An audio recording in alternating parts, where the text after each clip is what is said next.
قرض لے رہے ہیں قرض، اس کے اوپر کس بات کی خوشی اور کس بات کی مبارکباد؟ اس مالک کا کرم ضرور ہے، اس کا لاکھ لاکھ شکر ہے کہ ڈیفالٹ سے بچ گئے۔ عمران خان چاہتا تھا اور بار بار کہتا تھا کہ پاکستان جو ہے وہ یہ بن جائے گا سری لنکا، وہ چاہتا تھا، وگرنہ یہ خواہش نہ ہوتی تو کبھی ان کا سابق وزیر خزانہ عمران خان کے حکم پر فون کرتا۔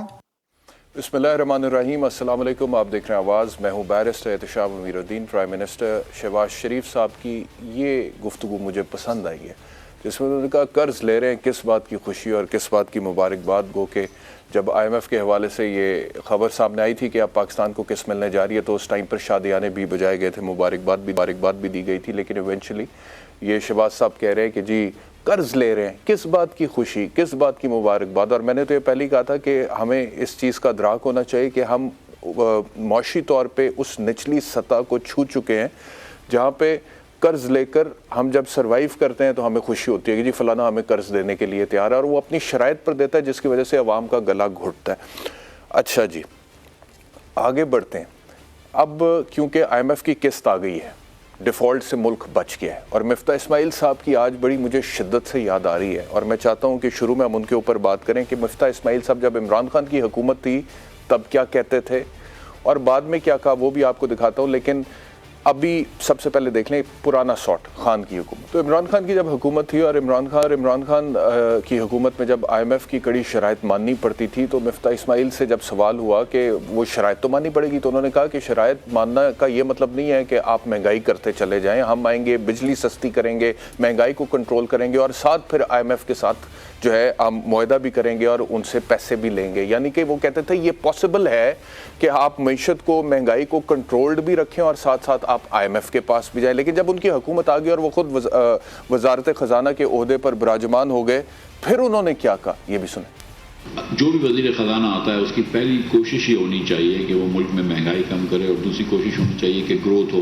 میری نہ مہنگائی روکنے کی میری نمبر 1 پرائورٹی رہی ہے، میری نمبر 1 پرائورٹی رہی ہے، تو میں سیدھی بات کرتا ہوں، نہ گروتھ لانے کی میری پرائورٹی رہی ہے، میری پرائورٹی تو صرف ڈیفالٹ سے پاکستان کو بچانے کی رہی ہے۔ تو یہ صاف کہتے رہے ہیں کہ مہنگائی تو میری پرائیورٹی ہے نہیں، وہ تو میری ترجیحات میں ہے نہیں، میں تو صرف ڈیفالٹ سے پاکستان کو بچانے کے لیے آیا تھا۔ اچھا، اب صورتحال مہنگائی کے حوالے سے یہ ہے کہ پاکستان میں 47 سالہ ریکارڈ ٹوٹ گیا ہے مہنگائی کی شرح کا، اور میں آپ سے عرض کروں کہ اس وقت جو مہنگائی کی سالانہ شرح ہے وہ 27.26% پر ہے، اور اگر میں اس کو کمپیئر کروں پچھلے سال اگست سے تو 2021 اگست میں 8.4% پر تھی، یعنی کہ تقریباً 8.5% کے قریب مہنگائی کی شرح تھی، اور اس وقت وہی شرح جو ہے وہ 27.26% پر ہے، اور یہ 47 سالہ ریکارڈ ٹوٹا، یعنی کہ پاکستان کی تاریخ میں یہ دوسری بار اس سطح کو مہنگائی پہنچی۔ اگر میں آپ سے بجلی کی بات کروں تو پچھلے ایک سال میں بجلی کی قیمتوں میں 123% اضافہ ہوا ہے۔ اگر میں گاڑیوں کے ایندھن کی بات کروں تو یہ جو سرکاری فگرز ہیں وہ ہمیں یہ بتاتے ہیں کہ 87% اضافہ ہوا ہے گاڑیوں کے ایندھن کی قیمتوں میں، لیکن اگر میں نے فگرز دیکھے اگست 2021 میں پیٹرول کی قیمت 119 روپے 80 پیسے فی لیٹر تھی، ابھی 235 روپے 98 پیسے فی لیٹر ہے، تو یہ انکریز تو تقریباً 100% ہے، یہ 87% 87% نہیں ہے بلکہ 100% ہے۔ اسی طرح ڈیزل کی صورتحال ہے۔ تو کہنے کا مقصد یہ ہے کہ ابھی پیٹرول 2 روپے 7 پیسے مہنگا کر دیا ہے اس حکومت نے، اور ابھی 2 دن پہلے اس حکومت کے ایک ترجمان میرے ساتھ بیٹھے ہوئے تھے تو میں ان سے کہہ رہا تھا کہ 1 ستمبر سے پیٹرول کی قیمت میں میرے پاس خبر یہ آ رہی ہے کہ تقریباً 20 روپے اضافہ ہوگا۔ انہوں نے کہا کیسے ہوگا، آپ کہاں سے کہہ رہے ہیں؟ وہ ایسے ہوا ہے جی، میں آپ کو بتا دیتا ہوں کہ اوگرا جو ہے اس نے 16 روپے کمی کی سفارش کی ہوئی تھی پیٹرول کی قیمت میں فی لیٹر، کیونکہ عالمی مارکیٹ میں پیٹرول کی قیمت کم ہو چکی تھی۔ ابھی جس قیمت پر مل رہا تھا اصولی طور پر آپ کو اس سے 16 روپے کم ملنا چاہیے تھا، لیکن 16 روپے کم کرنے کی بجائے 2 روپے 7 پیسے بڑھا دیا، یعنی کہ کل ملا کے یہ تقریباً 18 روپے 7 پیسے بڑھا دیا، اور وہی لیوی کی مد میں یا IMF کی جو کڑی شرائط ہے اس کی مد میں۔ قرض کی صورتحال یہ ہے کہ پاکستان کے اوپر اس وقت جو قرض ہے وہ 126 ارب ڈالر ہے، اور آپ کو یاد ہوگا کہ نواز شریف صاحب کے دور حکومت میں پہلے جب تھا تو تقریباً 1 سوا لاکھ پہ ہم کہتے تھے کہ ہر پیدا ہونے والا بچہ مقروض ہے اس وقت، اور عمران خان کے دور میں اس سے زیادہ ہوا، اور اس وقت جو ہے وہ 2.5 لاکھ پہ چلا گیا فگر۔ ہر پیدا ہونے والا بچہ 2.5 لاکھ روپے کا مقروض ہے جو بیرونی قرضہ پاکستان کے اوپر ہے. بہرحال مفتاح صاحب جو کہتے رہے وہ میں نے آپ کو سنا دیا, اور یہ صرف میں نہیں کہہ رہا, پاکستان مسلم لیگ نواز کے اپنے اندر سے آوازیں اٹھ رہی ہیں. عابد شیر علی نے کیا کہا؟ موٹر چلائے تو 200 یونٹ تو ایسے خرچ ہو جاتے ہیں, 205 یونٹ آپ کے استعمال ہوتے نہیں, بل آسمان پہ چلا جاتا ہے, 20 ہزار روپیہ بل. مفتاح اسماعیل صاحب ذرا دفتر سے باہر نکل کے غریب عوام میں جائیں, آپ کو سمجھ آئے کہ لوگ رہتے کس طرح ہے. ہمارا میچ تو بجلی کے بلوں سے شروع ہو گیا ہے. عمران نیازی سے تو ہمارا مقابلہ ہی نہیں ہے, نہ پہلے تھا. ہمارا اس وقت جو مقابلہ ہے وہ مہنگائی کے ساتھ ہے. میں سمجھتا ہوں کہ مشکل ترین حالات میں حکومت لی ہے. مشکل ترین حالات میں جب ایٹم بم کا دھماکہ کیا تھا نواز شریف صاحب نے, اس وقت بھی بہت مشکل حالات تھے, لیکن غریبوں کے اوپر کبھی ہماری حکومت نے کبھی بوجھ نہیں ڈالا.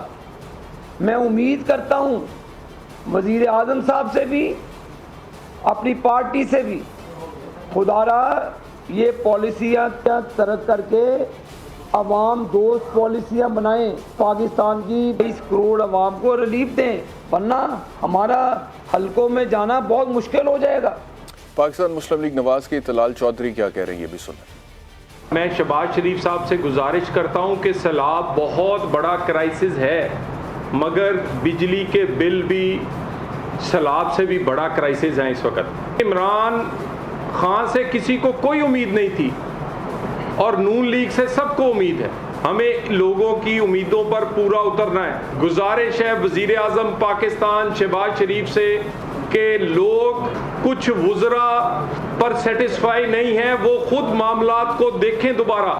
تو یہ پاکستان مسلم لیگ نواز کے اپنے اندر سے آوازیں اٹھ رہی ہیں, لیکن جو پرائم منسٹر ہیں شہباز صاحب وہ کیا کہہ رہے ہیں, وہ سارے کا سارا مدعا عمران خان پر ڈال رہے ہیں. یہ بھی سنیں. کس کے کاندھے پر رکھ کر آپ روئیں گے؟ محنت نہیں کرنی, کوشش نہیں کرنی, بھاشن دینا چور اور ڈاکو کا, اور قوم بھوکی مر رہی ہے, قرضے لے رہی ہے, بھیک مانگ رہی ہے, بجلی مہنگی بن رہی ہے, جو لون ہے قرض ہے اس کے لیے ہم نے اپنی ناک سے لکیریں نکالی ہیں کہ میں نے زندگی میں کبھی اس طرح کا منظر نہیں دیکھا, اور ہم پاکستان کو سری لنکا کے لیے اپنا دعائیں کر رہے ہیں. یار یہ پاکستانیت ہے؟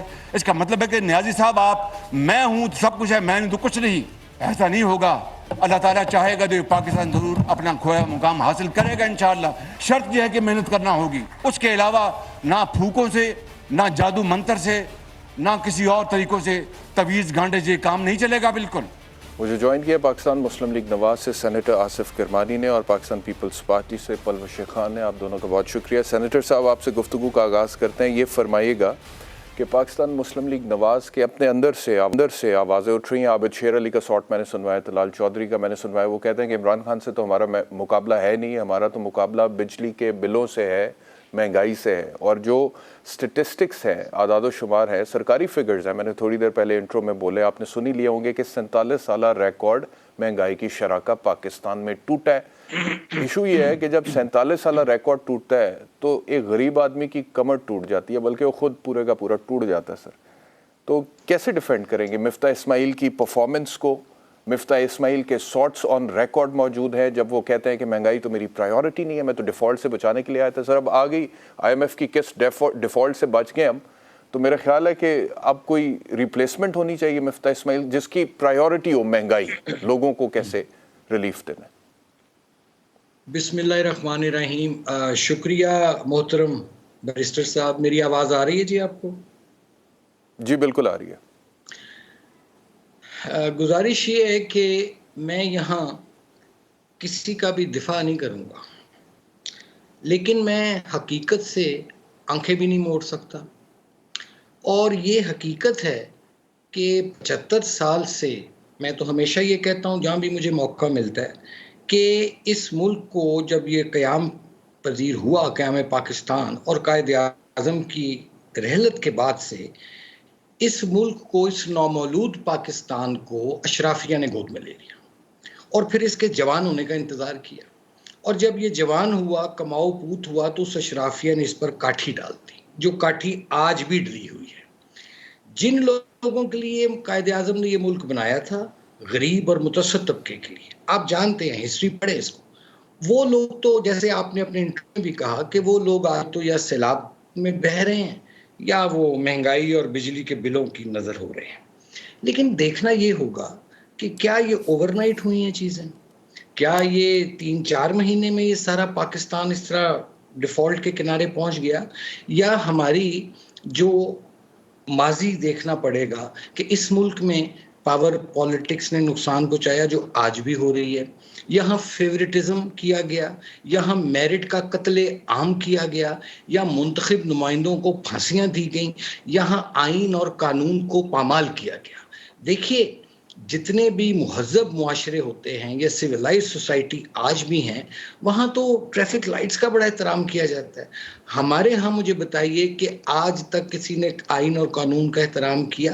ابھی کی میں بات لے لیتا ہوں کہ یہ جو ایک انوکھا لاڈلا اس ملک کی سیاست میں پیدا ہو گیا ہے، 4 سال ان کی حکومت رہی ہے، جی مجھے بتائیے، یہ میں سیلاب کی چلے بات کر لیتا ہوں، 4 سال میں انہوں نے کوئی پلاننگ کی تھی کہ بھئی ایک ریلیف ہوتا ہے، ایک ریسکیو ہے، پھر ریلیف ہے، پھر ریہیبلیٹیشن ہے؟ کہاں تھے یہ این ڈی ایم ایز، یہ پی ڈی ایم ایز؟ کس مرض کی یہ دعائیں تھیں ساری؟ یعنی جب حادثہ ہو جاتا ہے، سانحہ ہو جاتا ہے، اس کے بعد یہ لکیر پیٹنا شروع کر دیتے ہیں، صاحب گزر جاتا ہے۔ ہیونگ سیڈ دیٹ، پاکستان اس وقت جن حالات سے گزر رہا ہے، میں آپ سے اتفاق کرتا ہوں، میں آپ سے اس پر کوئی ڈس ایگری نہیں کروں گا کہ پاکستان کے حالات خراب ہیں، جو آپ نے کلپس بھی سنائے ہیں، لیکن اس میں ایک سلور لائننگ مجھے نظر آتی ہے۔ ایک تو میرا مذہب مجھے کہتا ہے کہ مایوسی جو ہے وہ کفر ہے، دوسرا جیسے آپ نے اپنے انٹرو میں محترم بیرسٹر صاحب فرمایا کہ آج شہباز شریف نے، آپ کے بقول آپ کو ان کی باتیں اچھی لگیں، اور مجھے بھی چونکہ وہ میرے لیڈر ہیں، اور مجھے اچھا لگا کہ آج انہوں نے آ کے چیزوں کو ایکسپلین کیا اور فرنٹ فٹ پر آ کر کیا۔ ہمارا ایشو یہ ہے کہ نہ جانے کیوں ہم لوگ شائع ہیں کچھ لوگوں کے، اور لوگوں کو اعتماد میں نہیں لیتے، کیوں نہیں انہیں بتاتے کہ اس مہنگائی کے ذمہ دار وہ لوگ ہیں جنہوں نے قطر کے ساتھ شمسی توانائی کے جو منصوبے آج شہباز شریف کر رہا ہے پکڑ کر، انہوں نے 4 سال نہیں کیے، قطر کی حکومت انتظار کرتی رہی۔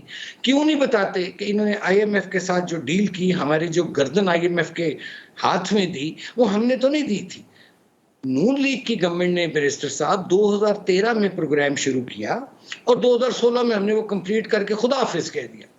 پھر اس کے بعد یہ لوگ آگے اور انہوں نے آ کر کہا جی ہم تو آئی ایم ایف کے پاس جائیں گے نہیں، 9 مہینے انہوں نے ضائع کیے۔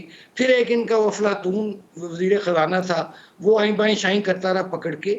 کہنے کا مقصد یہ ہے کہ میں اگر اس کو سم اپ کروں، آج مہنگائی بھی ہے، آئی ایم ایف کے پاس ہماری جانا جو مجبوری تھی، ورنہ پاکستان ڈیفالٹ کر سکتا تھا، الحمدللہ اس سے تو ابھی ہم نکلے ہیں۔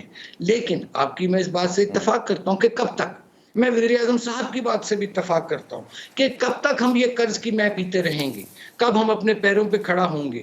اس کے لیے پہلے مجھے اجازت دیجیے گا پلوش صاحبہ کی طرف میں جاؤں گا۔ یہ جو قوم بننا ضروری ہے، یہ قوم جس قائد اعظم نے قوم بنایا تھا، آج ہم ہجوم ہیں، مجھے معاف کر دیجئے گا، لوگوں کو میری بات پسند نہیں آئے گی، یہ اب ہجوم ہے 22 کروڑ کا۔ سر خان صاحب بھی یہی کہتے ہیں کہ قوم بننا ضروری ہے، آپ بھی یہ کہتے ہیں قوم بننا ضروری ہے، اور قوم لیڈرز کو دیکھ رہی ہے، پولیٹیشنز کو دیکھ رہی ہے، گورنمنٹس کو کبھی کوئی حکومت میں ہوتا ہے، کبھی دوسرا حکومت میں ہوتا ہے، لیکن قوم کے مسائل بدلتے نہیں ہیں۔ اب قوم یہ پوچھ رہی ہے کہ ہم کیسے قوم بن جائیں، ہمیں یہ بتائیں۔ لیکن بہرحال میں آتا ہوں آپ کی طرف واپس۔ پلوش صاحبہ، یہ جو کروانی صاحب بات کر رہے ہیں، کسی حد تک میں ان سے اتفاق کرتا ہوں کہ مسائل صرف 4 مہینے میں تو نہیں پیدا ہوئے ہیں، یہ پہلے سے تھے۔ لیکن سوال یہ ہے کہ عمران خان یہ کہتے ہیں کہ 4 سال میں ہمارے دور حکومت میں جتنی مہنگائی ہوئی تھی وہ آپ لوگ پی ڈی ایم کے دور حکومت میں 4 مہینے میں ہو گئی ہے۔ اب یہ اگر مہنگائی کی ہم بات کریں، فگرز کی بات کریں، تو اگست 2021 میں جو انفلیشن ریٹ تھا وہ 8.4% تھا، یہ 1 سال پہلے کی ہم بات کریں۔ 1 سال بعد تقریباً 27.5% پر ہے، اور عمران خان جب چھوڑ کے گئے تھے تب کوئی 12-13% پہ تھا مہنگائی کی شرح جو ہے، تو وہ کہاں 12-13% اور کہاں 27.5%؟ تو کئی چیزیں مس گورن تو ہوئی ہیں، مس مینج تو ہوئی ہیں۔ شکریہ احتشام۔ بات یہ ہے، آپ نے خود ہی کہہ دیا کہ جہاں آج حالات ہیں، جو حالات ظاہر ہے ہم نے خود قبول کیے، میں ان کی طرح نہیں کہوں گی کہ ہمیں کچھ پتہ نہیں تھا، ہم آئے، ہمیں کوئی پہلے سے تجربہ نہیں تھا، ہمیں علم نہیں تھا، ایسی کوئی بات نہیں، ہمیں سب علم تھا، حکومت کے کیا حالات تھے یہ بھی علم تھا، کیا ہونے جا رہا ہے وہ بھی علم تھا، اور اگر اس وقت یہ عدم اعتماد نہ ہوتا اس کے بعد کیا ہوتا وہ بھی اچھی طرح نہیں تھا. اس لیے نہ میں اور نہ کرمانی صاحب یہ کہہ سکتے ہیں کہ ہم لا علم سے ہمیں معاملات کا پتہ نہیں تھا. ہمیں بڑی اچھی طرح معاملات کا پتہ تھا، لیکن وہ چند باتیں جو آپ کے ہم چینل پر نہیں کہہ سکتے، لوگوں کو البتہ پتہ ہے، آپ کو بھی پتہ ہے، ان کی وجہ سے یہ ایک بڑا اہم زندگی موت کا مسئلہ تھا ملک کے لیے بھی، حکومت کے لیے بھی، کہ ہم یہ تحریک عدم اعتماد پیش کرتے اور پھر وہ کامیاب. بہرحال وہ ایک الگ بات ہے. لیکن ان 4 سالوں میں آپ یہ کہنا چاہ رہی ہیں کہ آپ نہیں لانا چاہتے تھے؟ آپ لوگ تحریک عدم اعتماد نہیں لانا چاہتے تھے؟ میں تو یہ نہیں کہہ رہی، آپ کو میری بات ہی سمجھ نہیں آ رہی. میں آپ کو یہ کہہ رہی ہوں کہ اگر نہ آتی تو جو نقصان ہوتا وہ اس سے بڑا ہوتا. لہٰذا ہم سب کچھ جانتے بوجھتے بھی ہمیں یہ اقدام اٹھانا پڑا. میں آپ کو یہ کہہ رہی ہوں کہ وہ وجوہات میں اگر آپ کے چینل میں بیان کروں تو آپ کے شو کو نقصان پہنچے گا، اس لیے میں نہیں کہتی. دوسری بات یہ ہے کہ وہ 4 سال میں اگر یہ سوال آپ سے کر لوں یا آپ کسی سے کر لیں، آپ کسی سے کر لیں، 4 سال میں عمران خان صاحب کی کیا ترجیحات ہیں؟ کیا ہیلتھ، ایجوکیشن جسے وہ کہتے ہیں، ویلتھ کریشن، اکانومی کو مضبوط کرنا، آپ کو کیا نظر آیا؟ احتشام صاحب صرف اور صرف پہلے دن جو انہوں نے تقریر کی، آپ کو یاد ہے، اتنی بڑی اپرچونٹی اگر کسی لیڈر کو جو پہلے جس کا اتنا سیاست سے تعلق نہ بھی رہا ہو اور وہ کسی اور شعبے میں رہا ہو اور وہاں سے تعلق ہو، یہ بڑی ایک چند انہونی باتوں میں سے ایک. ان کو یہ اتنی بڑی جو ہے یہ قدرت کی طرف سے اپرچونٹی ملی، اور اس ملک میں، ہمارے ملک میں اس طرح کم ہی ہوا ہے، شاذ و نادر. اور پہلی تقریر میں انہوں نے اپنا ایجنڈا بتایا کہ میں ان کو نہیں چھوڑوں گا، میں ان کو رلاؤں گا. اس کے بعد سے آپ اگر اپنی ریسرچ ٹیم کو یہ ٹاسک دے دیں کہ ان کی ہر تقریر نکالیں، چاہے کسی جلسے کی ہو، چاہے کوئی پریس کانفرنس ہو، چاہے کسی سیریمنی کی ہو، وہ ایک ہی بات کہتے رہے، میں نے نہیں چھوڑوں گا. حتیٰ کہ امریکہ چلے گئے، امریکہ جیسے ملک سے جہاں سے ہم کچھ اپنے لیے کچھ فیور لے کر آ سکتے تھے، کوئی جو ہمارے معاملات ہیں وہ سیدھے ہو سکتے تھے، اور بہت سے مسائل ہیں، وہاں بھی انہوں نے جا کر یہ کہا کہ میں ان کے اے سی اتاروں گا، ان کے پنکھے بند کرواؤں گا. مجھے اچھی طرح یاد ہے، شاید یہی مہینے تھا، اگست ستمبر کا ہی مہینہ تھا، اور ہم سب گرمی عروج پہ تھے. اور اس کے بعد ہمارے لیڈر نے تو اپنا جو ہے اے سی کیا پنکھا بھی خود بند کر دیا. لیکن دوسری بات، جب وہ جیل میں تھے آصف زرداری صاحب، دوسری بات اس کے علاوہ انہوں نے کیا بھی یہی، یہ میں نہیں کہتی کہ ان کے فال آف ٹریل میں تضاد تھا، ان کی تمام تر جو ان کی انرجیز تھیں وہ اسی پر صرف تھیں. کبھی کسی کو پکڑو، کبھی کسی کے خلاف کوئی کیس بناؤ، کبھی کسی ادارے کے سربراہ کو دباؤ. آپ مجھے یہ ایک آپ کو چھوٹا سا مثال میں دیتی ہوں، شاید میں نے اس وقت آپ کے ساتھ کوئی شو بھی کی ہوں گی. آپ کو یاد ہوگا جب بھارت ہم پہ حملہ کرنے والا تھا اور بہت سے میزائل اس نے نصب کر دیے تھے، جو پاکستان کے جس رات کو پاکستان کے تمام شہر اس کی زد میں تھے، بڑے بڑے شہر، اس رات کو بھی جب ایک میٹنگ کال ہوئی آپ کے پارلیمنٹ ہاؤس میں، تمام لیڈران آئے ہر پارٹی کے، اس بات سے بالا تر ہو کے کہ ہم کس جماعت سے تعلق رکھتے ہیں. ہمارے ہمیشہ نون لیگ سے بھی کوئی ایسے آئیڈیل ریلیشنز نہیں رہے، بیچ میں بہت اتار چڑھاؤ آتے رہے، مگر سب گئے. اگر کوئی نہیں گئے تو عمران خان صاحب گئے. انہوں نے اس دن اس بات پر مہر ثبت کر دی تھی کہ ہر چیز جو ہے وہ ان کی انا سے جو ہے وہ نیچے ہے، چاہے ملکی سلامتی ہو، چاہے کوئی ایسا ایشو ہو جہاں جنگ کے بادل منڈلا رہے ہو. اس دن کے بعد سے اس بات نے میرے ذہن میں تو کوئی ابہام نہیں تھا، اور انہوں نے خود بھی کہا کہ میں ان کے ساتھ نہیں بیٹھوں. اچھا، ایک سوال یہاں پہ، کیونکہ پھر میں نے بریک کی طرف جانا ہے، مجھے فرمائیے گا، آپ نے کہا کہ خان صاحب کی پالیسی یہ تھی اپنے دور حکومت میں کہ وہ صرف انتقام لے رہے تھے احتساب کے نام پہ، کبھی کسی کو پکڑو، کبھی کسی پر کیس بناؤ. یہی وہ ابھی کہہ رہے ہیں کہ آپ لوگ 19 FIRs عمران خان پہ دے دی ہیں، دہشت گردی کا مقدمہ دے دی ہے، توہین عدالت کی کارروائی تو خیر چلو عدالت کی طرف سے ہو رہی ہے، وہ علیحدہ چل رہی ہے. آج بھی وہ ضمانت کے لیے پیش ہوئے تھے دوبارہ دہشت گردی کی عدالت میں، تو وہ کہتے ہیں کہ یہی ان کے ساتھ ہو رہا ہے. احتشام صاحب آپ بیرسٹر ہیں ماشاءاللہ, آپ قانون کے طالب علم ہیں, پریکٹس کرتے ہیں. میں آپ سے پوچھتی ہوں, کیا ہم دو تو یہ بیٹھے ہیں, تیسرے مولانا صاحب جو بڑی جماعتیں ہیں, کیا کسی کی لیڈرشپ نے کے اوپر کبھی کوئی اس طرح کسی باہر کے ملک کے کسی بادشاہ سے پیسے آئے اور انہوں نے پاکٹ کیے, یہ ثابت ہوا؟ کیا کبھی کسی نے کھڑے ہو کر جلسوں جلوسوں میں کہا کہ آؤ آئی جی میں تمہیں اپنے ہاتھ سے پھانسی دیتا ہوں؟ کیا کبھی کسی وہ زبان استعمال کی جو عمران خان صاحب کرتے ہیں؟ کیا کبھی کسی کی ایسی ٹیپس پکڑی گئی کہ آئیے ہم اس ملک کی معیشت کے خلاف ایک سازش کرتے ہیں اور سیبوٹاج کرتے ہیں؟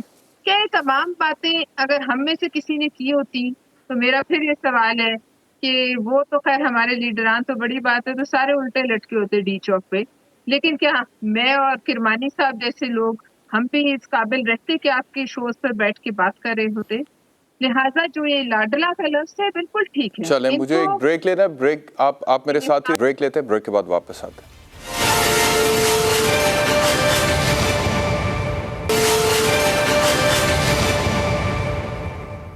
ویلکم بیک ٹو آواز. آج اسد عمر صاحب نے عمران خان صاحب کی انسداد دہشت گردی کی عدالت میں جو پیشی تھی اس کے بعد میڈیا ٹاک کرتے ہوئے کیا کہا, سنیں. عمران خان کی عوامی مقبولیت کا ان کے پاس سیاسی جواب بچا کوئی نہیں ہے.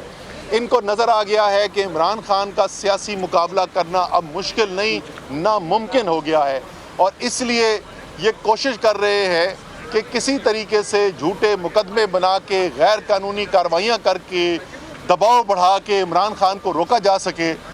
ایک تو کرمانی صاحب اس کے اوپر ضرور رسپونڈ کر دیجئے گا. دوسرا, ذرائع کی خبر یہ ہے کہ نواز شریف صاحب کی واپسی کا کوئی ارادہ بن رہا ہے. کیا یہ بات درست ہے؟ کیا یہ بات درست ہے کہ قانونی ٹیم سے بھی مشاورت ہو رہی ہے اور کہا جا رہا ہے کہ کوئی قانونی لائحہ عمل بنایا جائے نواز شریف صاحب کی واپسی کا؟ بیرسٹر صاحب, گزارش یہ ہے کہ یہ جو آپ نے یہ پی ٹی آئی کے یہ جو صاحب ہیں ان کی جو سنائی آپ نے یہ ویڈیو کلپ ہے, یہ دراصل ان کے اندر کا خوف ہے. اب دیکھیے کہ کیا وہ کہہ رہے ہیں, اس کو سیاست کی نظر کیا جا رہا ہے. بھئی توشہ خانے کے تم مجرم ہو, تم نے وہاں تو چائے کی پیالیاں تک نہیں چھوڑی وزیر اعظم ہاؤس کی. اچھا, فورن فنڈنگ میں بھی تم لوگوں پر الزامات ثابت ہو چکے, 8 سال تم لوگ اس کو لٹکاتے رہے ہو. اور پھر ایک ایسا شخص جو وزیر اعظم اگر بن ہی گیا تھا, جو بھی وجوہات تھیں, جو 12 بجے شخص اپنے دفتر جاتا ہو اور 5 بجے وہاں سے وہ واپس بنی گلا چلا جاتا ہو, آپ بتائیے اس نے ملک کیا یا حکومت یا عوام کی کیا خاک خدمت کرنی تھی؟ یہ اب ان کے اندر کا ایک ڈر ہے, خوف ہے. دیکھیے نا, لیڈر وہ ہوتا ہے اب جو عوام میں ہوتا ہے. شہباز شریف گیا نا, مریم نواز گئی ہے نا سیلاب کے علاقوں میں. یہی میں آپ سے پوچھ رہا ہوں کہ میاں نواز شریف صاحب عوام میں واپس آ رہے ہیں یا لندن میں ہی رہوں گے ابھی؟ میں عرض کرتا ہوں, نہیں ذرا مجھے یہ پلیز ذرا یہ کمپلیٹ کر لینے دیں کہ آپ یہ دیکھیں کیونکہ وقت کی قلت ہے, ذرا پلیز. افسوس ہوا کہ آدھے سے زیادہ پاکستان پانی میں ڈوبا ہوا ہے, اور پنجاب کا جو وزیر اعلیٰ ہے وہ جلسہ گاہ کے انتظامات دیکھ رہا ہے گجرات میں, بجائے اس کے کہ وہ اس کیچڑ میں اترے, اس پانی میں اترے.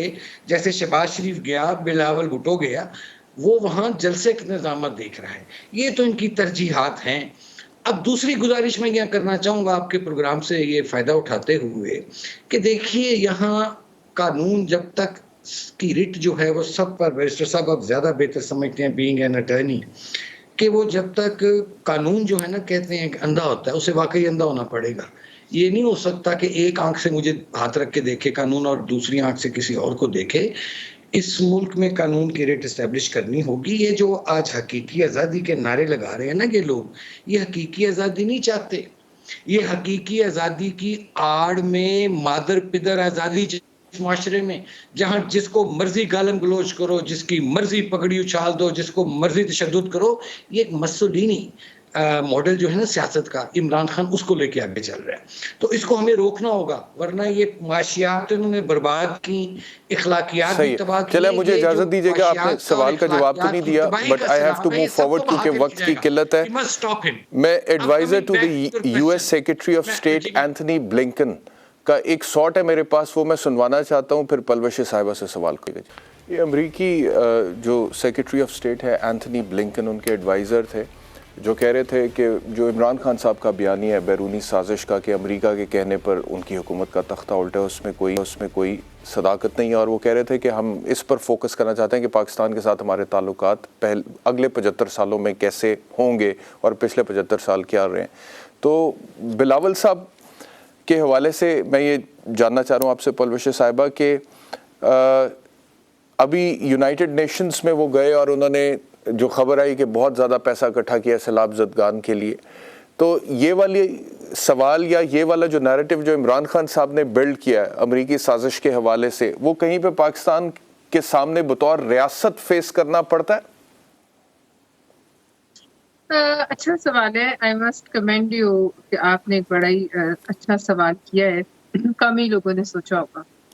یہ تو آفت ناگہانی آ گئی، ہمیں علم نہیں تھا، لیکن اللہ کا شکر ہے کہ یہ جو انہوں نے ایک کوشش کی ایک بیانیہ بنانے کی، یہ وہاں تو خیر امریکہ کی ہمیں اتنی ضرورت نہیں اس کی گواہی کی.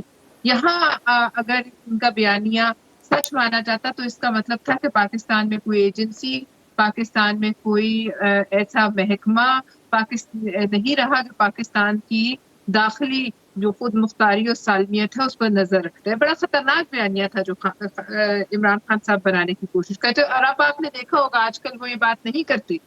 آج کل وہ یہ بات نہیں کر رہے. وہ آج کل یہ کہہ رہے ہیں کہ میں اچھے تعلقات چاہتا ہوں اب امریکہ سے.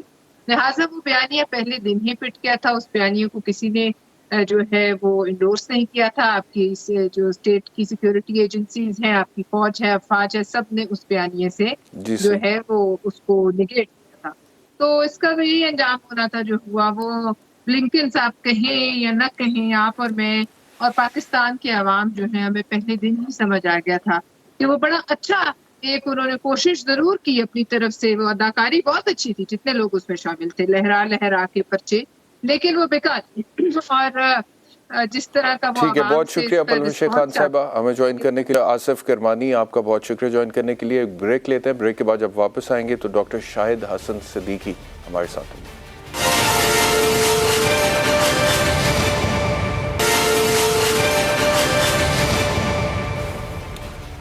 ویلکم بیک ٹو آواز. واپس آتے ہیں اکانومی کی طرف. پاکستان کے وزیر خزانہ مفتاح اسماعیل کو کریڈٹ جاتا ہے جی آئی ایم ایف سے وہ قسط لیں، ملک کو ڈیفالٹ سے بچا لیا، لیکن اب سوال یہ ہے کہ ان کو آفس میں کنٹینیو کرنا چاہیے نہیں کرنا چاہیے. کیا وہ جو صورتحال ہے معاشی طور پہ پاکستان کی مہنگائی کی چکی میں جس طرح عوام پس رہے ہیں، اس کو کنٹرول کر سکتے ہیں، مینیج کر سکتے ہیں، نہیں کر سکتے؟ اس کے اوپر بات کرتے ہیں، لیکن مفتاح صاحب کا ایک شارٹ آپ کو پہلے سنوا. ڈاکٹر شاہد حسن صدیقی ہمارے ساتھ ہیں. ڈاکٹر صاحب بہت شکریہ جوائن کرنے کے لیے. ڈاکٹر صاحب یہ فرمائیے گا اکنامکس کے ایکسپرٹ کی حیثیت سے اگر میں آپ سے یہ سوال کروں کہ ڈیفالٹ سے ملک بچ گیا ہے، آئی ایم ایف کی قسط وصول ہو گئی ہے، لیکن 4 مہینوں میں جو مہنگائی ہوئی ہے، جو حالات، جو واقعات، جو معاملات ہیں، اس کے بعد آپ سے اگر میں یہ سوال کروں ایک پاکستانی کی حیثیت سے کہ مفتاح اسماعیل صاحب کو آفس میں کنٹینیو کرنا چاہیے نہیں کرنا چاہیے، تو آپ کیا جواب دیں گے؟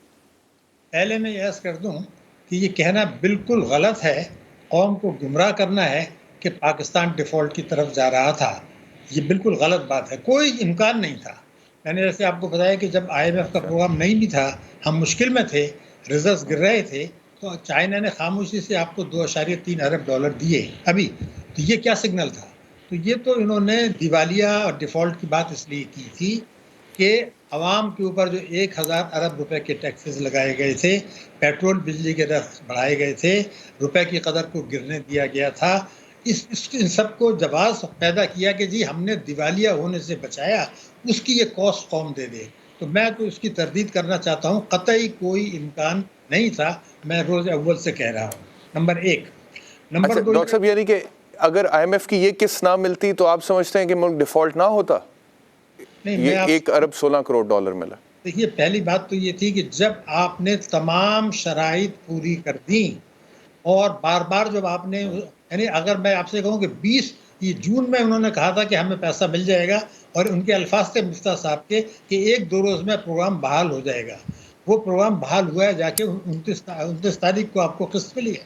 لیکن یہ بھی میں آپ کو بتا دوں کہ ایک اور غلط فیصلہ تھا کہ جس وقت انہوں نے آرمی چیف سے فون کرایا اس وقت تک تمام معاملات طے ہو چکے تھے اور 24 تاریخ کو میٹنگ ہونی تھی. اب ان کے فون کے بعد وہ میٹنگ ہوئی 29 تاریخ کو، تو پھر یہ تو فون کیوں کرایا تھا آپ نے؟ کوئی فری کام تو نہیں ہوتا. سوال یہ ہے کہ اگر آپ نے تمام شرائط پوری کر دیں، ظالمانہ شرائط پوری کر دیں، کڑی شرائط پوری کر دیں، تو وہ تو قانوناً پابند تھے کہ وہ ہمیں دیں، اس لیے کہ ہمارا حق ہے، ہم IMF کے ممبر ہیں، ہمارا کوٹا ویری ہے. انٹرسٹنگ. صحیح. تو میں تو کوئی کریڈٹ دینے کے لیے تیار نہیں ہوں. اس کے جو تکلیف دہ اثرات آپ کے سامنے ہیں کہ مارچ میں افراط زر 12.4 تھا، اگست میں 27.3% ہے.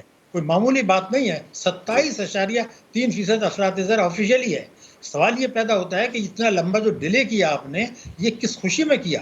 اور میں اب بھی کہتا ہوں کہ یہ جو کھیل ہوا ہے یہ ایک نیو گریڈ گیم کا امریکہ کا مقصد تھا. اس میں تحریک انصاف کا کردار ہے، مسلم لیگ نون کا کردار ہے، اور انہوں نے کچھ ایسے فیصلے کیے جن کو میں ناقابل فہم کے ساتھ مسٹیریس کہوں گا، مسٹیریس فیصلے ہیں. اور کچھ کا ذکر IMF نے بھی کر دیا ہے کہ پچھلی حکومت نے جو فیصلے کیے وہ ان ایون ہوا، یعنی اشرافیہ کو خوش کیا گیا آخر تک. اور اس حکومت نے جان بوجھ کے 9 اپریل یا 11 اپریل سے لے کے 29 اگست تک کیا معاملات طے کر رہے تھے. جب آپ نے 100% شرائط مان لی تو آپ نے جو بجٹ بنایا وہ IMF سے جو معاملہ طے کیا تھا، مفتیٰ صاحب نے خود اس کے خلاف بنایا. پھر انہوں نے کہا تھا جی کہ IMF سے معاملہ طے کیا کہ ہم تاجروں پہ ٹیکس لگائیں گے، IMF نے منظوری دے دی، پھر آپ نے اس کو وڈرا کر لیا. تو IMF نے کہا جی اس کو ٹھیک کریں. تو ساری تاخیر تو اس میں ہوئی ہے نا. تو اس کا کمال کیا ہے مجھے آج تک سمجھ نہیں آتا. کون سا کمال ہے؟ کیا دنیا کی تاریخ میں، پاکستان کی تاریخ میں کبھی اتنی سخت شرائط ہوئی ہیں؟ پاکستان کی تاریخ میں کبھی اتنی سخت شرائط ہوئی ہیں؟ اس کے جواب میں نہیں. 22 پروگرام ہم کر چکے ہیں، یہ اب 23واں پروگرام ایک طور سے انہوں نے کیا ہے کہ اماؤنٹ بھی بڑھایا ہے اور اس کی وہ بھی بڑھائی ہے. تو میں تو اس کو کوئی کریڈٹ دینے کے لیے تیار نہیں ہوں. اور میں بھی کہتا ہوں مسٹیریس فیصلے ہیں. نیو گریڈ گیم کا جو ہے فرینڈس آف پاکستان کا سفر جو تھا، جس میں دانستہ غلط بیانیاں کی گئی تھی 2009 میں، اس کے کردار آج تک ہیں. 14 سال کا سفر اب ہم نے طے کر لیا ہے. جناب ڈاکٹر صاحب، یہ جو نیو گریڈ گیم آپ کہہ رہے ہیں کہ یہ اس کا حصہ تھا، اس کو تھوڑا سا ایکسپلین کریں ہمارے ویورز کے لیے. کیا نیو گریڈ گیم ہے جو جس میں پاکستان کا کے حوالے سے فیصلے کیے گئے؟ دیکھیے، اس خطے میں امریکہ کی جو حکمت عملی ہے وہ یہ ہے کہ پاکستان کی معیشت کو کمزور کیا جائے، پاکستان کو غیر مستحکم کیا جائے، پاکستان کی حکومت اور پاکستان کے عوام میں اعتماد کا بحران پیدا کیا جائے، پاکستان کے عوام اور پاکستان کی افواج میں اعتماد کا بحران پیدا کیا جائے، پڑوسی ممالک سے پاکستان کی تعلقات کو خراب رکھا جائے، لیکن پاکستان کی معیشت کو ایک حد سے زیادہ گرنے نہ دیا جائے. کیونکہ افغانستان میں اور خود بھارت کو کنٹرول کرنے کے لیے ہم امریکہ کو اور استعماری طاقتوں کو اور یورپین یونین کو پاکستان کی ضرورت ہے. تو نیو گریڈ گیم وہی ہے کہ جو فرینڈس آف پاکستان کا معاہدہ تھا، جس میں کہ ہم نے دانستہ غلط بیانیاں کر کے پاکستان کی تاریخ کا سب سے بڑا دھوکہ کیا تھا. تو میں نے اس وقت لکھا تھا کہ 14 سال تک اس کے 2021 تک اس کے اثرات رہیں گے. 2021 میں وہی ٹیم تھی پاکستان میں کابینہ میں جو کہ 2009 میں تھی، اور اس کے بعد یہ نیو گریڈ گیم کا یہ مقصد پورا ہو گیا. اب جو ہے ہمیں خود کہہ رہے ہیں شاہد خاقان عباسی کہ جناب اس میں تو 5 سال لگیں گے ابھی ٹھیک ہونے میں. تو اس سے پہلے جو ہے شوکت ترین نے بھی کہا تھا کہ جی تحریک انصاف نے معیشت کا بیڑا غرق کر دیا، اب اس کو ٹھیک کرنے میں 5 سال لگیں گے. اب میں یہ کہہ رہا ہوں کہ جی آپ 2075 تک بھی، بالکل ذمہ داری سے کہہ رہا ہوں، اگر نہیں ہے تو میرے ساتھ بات کر لیں، ہم 2075 تک بھی اپنی فیکس آمدنی کو OECD ممالک کے پاس نہیں لے جا سکیں گے. یہ تو آپ نے تباہ برباد مکمل طور پر کیا ہے. کیا رہ گیا ہے مجھے بتا دیجئے. آپ نے جون 2023 تک اس کو ایکسٹینڈ کرا لیا جو ان کا دور ہے. اس دوران میں کوئی اسٹرکچرل اصلاحات آپ نہیں کر رہے. اس کا مطلب یہ ہے کہ جب تک آپ حکومت میں ہیں قسطیں ملتی رہیں گی، آپ کا ٹینیور ختم ہوگا، پروگرام IMF کا ختم ہوگا، اگلی حکومت آ کے پہلا بیان، پچھلی حکومت معیشت کو تباہ برباد کر گئی، ہم قربانیاں دیں، ہم اس کو ٹھیک کرنے کے لیے تیار ہیں. ڈاکٹر صاحب، جناب ڈاکٹر صاحب، آپ نے کہا کہ جو حالات ہیں، جس طرح کی پالیسیز کو فالو کیا گیا، 2075 تک بھی پاکستان کا پر کیپٹا انکم اس لیول پر نہیں جا سکتا جو ترقی یافتہ ممالک ہیں. بڑی مطلب کہ آپ کی ایک ظاہر ٹھیک ہے، لیکن ایک پاکستانی کی حیثیت سے میرا تو کنسرن یہ ہوگا نا کہ ایسا نہ ہو. آج ہم 2022 میں بیٹھے ہوئے ہیں، 2075 میں یعنی کہ ایک ٹائم ہے، مطلب کہ یہ جو آج کی نئی نسل ہے وہ بھی بوڑھی ہو رہی ہوگی اس ٹائم پہ. ٹھیک ہے، تو کوئی طریقہ ہے کہ اس کو ریورس گیئر لگایا جا سکے اور پاکستان جو ہے وہ اگلے چند سالوں میں کوئی بہتر معاشی حالات میں چلا جائے؟ بلا شبہ. پہلے میں آپ سے عرض کر دوں کہ یہ جو میں نے اسٹیٹمنٹ دیا ہے، یہ حکومت اور تحریک انصاف اور اسٹیٹ بینک یہ تینوں اس کو چیلنج نہیں کر سکتے. یہ میں آپ کو یقین دلا رہا ہوں. طریقہ بالکل موجود ہے. میں آپ کو مسلم لیگ نون کا جو منشور ہے اور میں اس سے آگے جاؤں گا تحریک انصاف کا جو منشور ہے، وہ دونوں اس بات کو یقینی بناتے ہیں کہ یہ صورتحال سے بچا جا سکے. اس وقت میں آپ کو جملے 3 بتاؤں گا مسلم لیگ نون کے منشور کے. ہمیں اس بات کا احساس ہے کہ پاکستان کی معیشت کو، بیمار معیشت کو بحال کرنے کے لیے جن اقدامات کی ضرورت ہے اس کی پاکستان کے طاقتور طبقے مخالفت کریں گے. ہمیں ان سے ڈاکٹر صاحب 1 منٹ ہے میرے پاس، 1 منٹ میں پلیز وائنڈ اپ کرنا آپ نے. جی میں عرض کر دیتا ہوں. ایک یہ کہ ہر قسم کی آمدنی پہ ہم ٹیکس لگائیں گے، کوئی ایگزمپشن نہیں ہوگی، کوئی ٹیکس ایمنسٹی اسکیم نہیں ہوگی، اور ترسیلات کے لیے 111(4) نہیں ہوگا. برآمدات پر ہم انکریج کریں گے. جعلی جو ریمیٹنسز آ رہی ہیں کوئی تب $105 ارب کی 4 برسوں میں آئی ہیں، یہ نہیں ہوگا. تو ہر قسم کی آمدنی پہ جب آپ ٹیکس لگائیں گے تو 4000 ارب روپیہ انکم ٹیکس کی مد میں آئے گا. اس پیسے سے آپ عوام کو جو ہے ترقی دیں اور جی ایس ٹی کو کم کریں. ٹھیک ہو گیا ڈاکٹر صاحب، وقت ختم ہو گیا، لیکن کسی دن تفصیل سے آپ بیٹھتے ہیں اور اس کے اوپر ایک پروگرام کرتے ہیں اکانومی کے حوالے سے، معیشت کے حوالے سے، کیونکہ بڑی انٹرسٹنگ باتیں کی ہیں ڈاکٹر صاحب نے، اور ان کو تفصیل سے آپ کے سامنے رکھیں گے اور آگے کیا ہونا چاہیے یہ بھی آپ کے سامنے رکھیں گے. بہت شکریہ. انشاءاللہ بشرط زندگی دوبارہ ملاقات ہوگی. اپنا خیال رکھیے. اللہ حافظ.